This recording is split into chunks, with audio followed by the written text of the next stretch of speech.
প্রেমের নয়, প্রতারণার ফাঁদ পাতা রয়েছে ভুবনে ভুবনে। সামাজিক যোগাযোগ মাধ্যম সহজলভ্য হওয়ার কারণে আমরা একে অপরের কাছে সহজেই পৌঁছে যাই।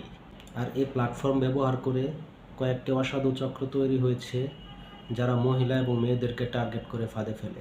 এই চক্র প্রথমে কোনো মহিলা বা মেয়ে সম্পর্কে তথ্য সংগ্রহ করে এবং পরবর্তীতে তার কাছে রিকোয়েস্ট পাঠায় বা তার সাথে কোনোভাবে সুসম্পর্ক গড়ে তোলে।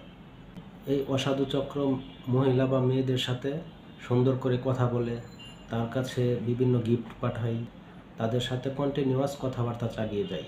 এক পর্যায়ে যখন বিশ্বাস তৈরি হয়ে যায় এবং সেই বিশ্বাসের বদৌলতে তারা প্রথমে সাক্ষাৎ করতে চায়, তাদের সাথে দেখা করতে যাওয়া মানেই তাদের ট্র্যাপে পা দেওয়া।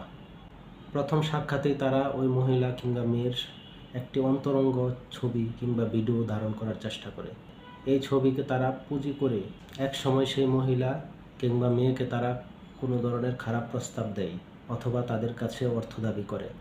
তাদের দাবিকৃত অর্থ প্রদান না করলে কিংবা তাদের খারাপ প্রস্তাবে রাজি না হলে একসময় তাদের পূর্বের ধারণ করা ভিডিও কিংবা ছবি সামনে নিয়ে আসে এবং এই ভিডিও কিংবা ছবি অনলাইনে ছেড়ে দেওয়ার হুমকি দেয়।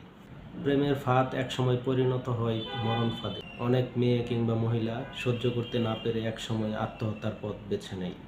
তাই অনলাইনে অপরিচিত কারোর সাথে সুসম্পর্ক গড়ে তোলার আগে এর ফলাফল চিন্তা করে নেবেন, কারণ অনলাইন লাইফ এবং রিয়েল লাইফের মধ্যে অনেক পার্থক্য রয়েছে। সবাই ভালো থাকবেন, সতর্ক থাকবেন। আল্লাহ হাফেজ।